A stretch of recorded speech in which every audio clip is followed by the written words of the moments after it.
Hello and welcome to the virtual towers of Binary Arcadia, where the games go on long into the night.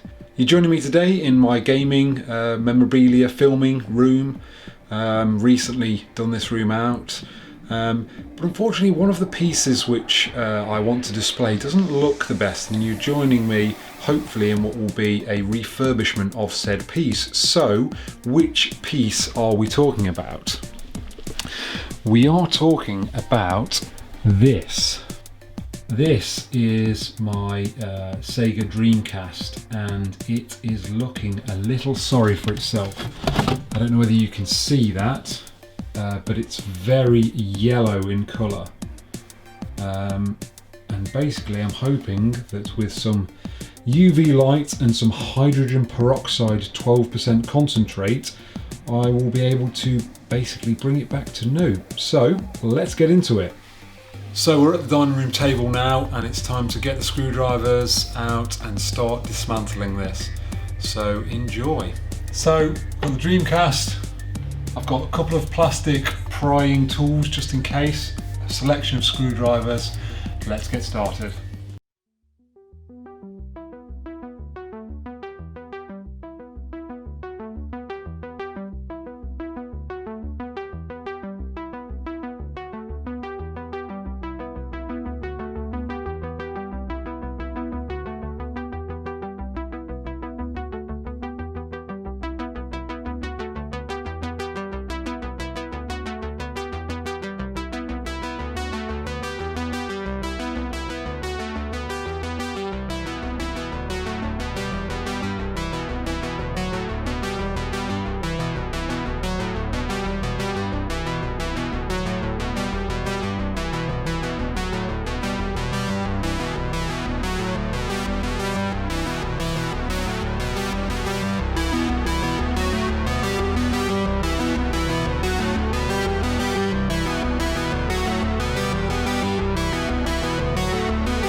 teardown complete.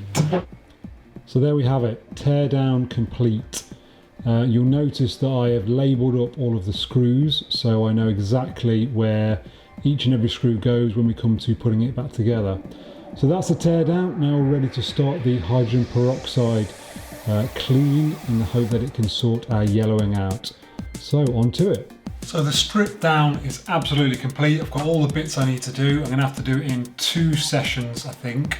Mainly because the container I've got to put the fluid that I'll be using in is not big enough to get all of the bits in, and the fluid I found was relatively expensive, so I didn't want to have to buy basically loads of it. I probably could have done with maybe 5 or 6 litres, but I bought half a litre hoping that that would keep the cost down.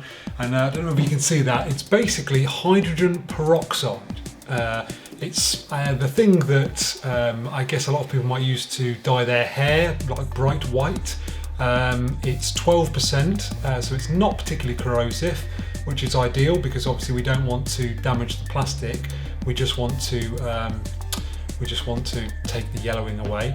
And if you're interested, apparently the yellowing is caused by a flame retardant chemical they put in it, which is not found in modern day plastics, I believe.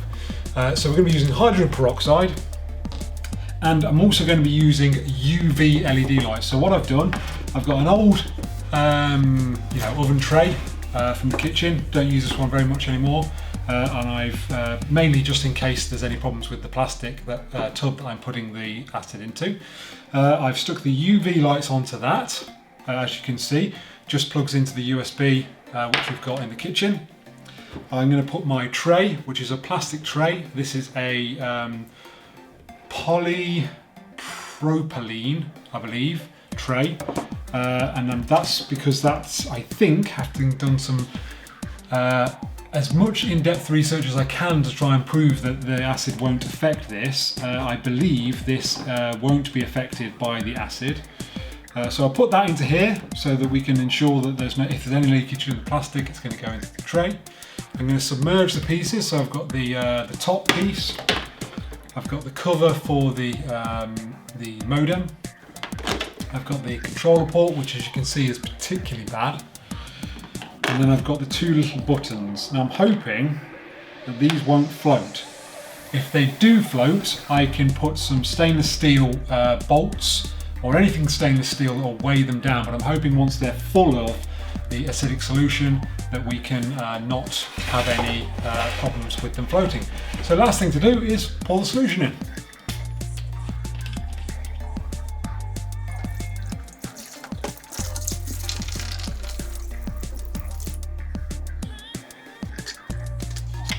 And there we have it, solution in. I'll plug this in on my USB ports, and then we'll leave it to do its thing. We'll probably check them after a day, see what they look like. Obviously, if they're better after that, we'll take them out, put the other set of components in.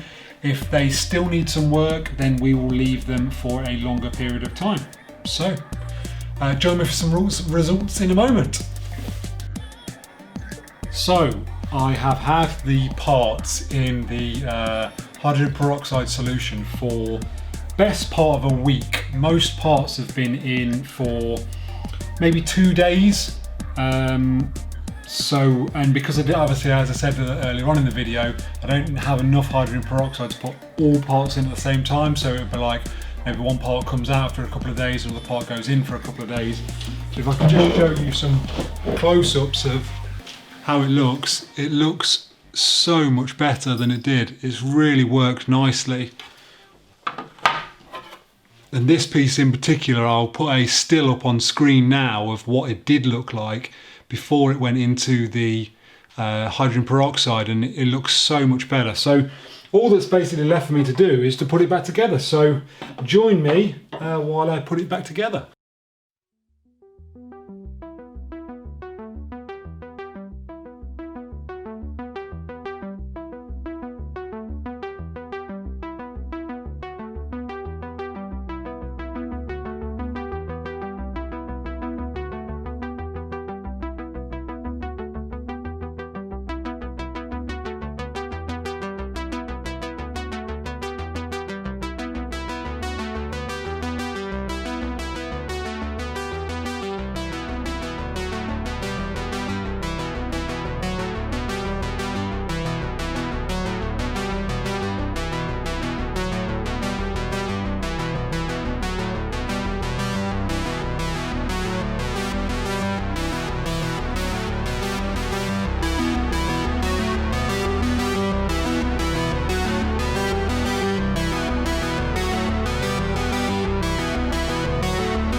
Well, there we have it, successfully put back together. Hopefully it still works, I'm sure it still does, so it can go straight back into the collection back upstairs.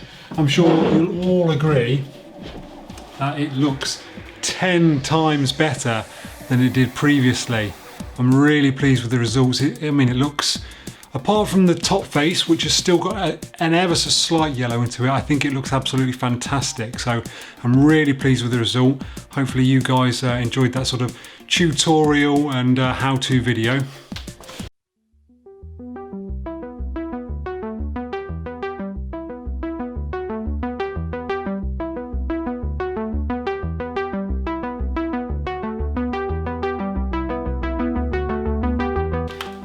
As always, if you did enjoy it, make sure you drop us a like, it really does help the channel. And if you're new here, don't forget to subscribe to stay abreast of all our new content. And that's all I've got time for today, another one for the archive. Stamped and completed.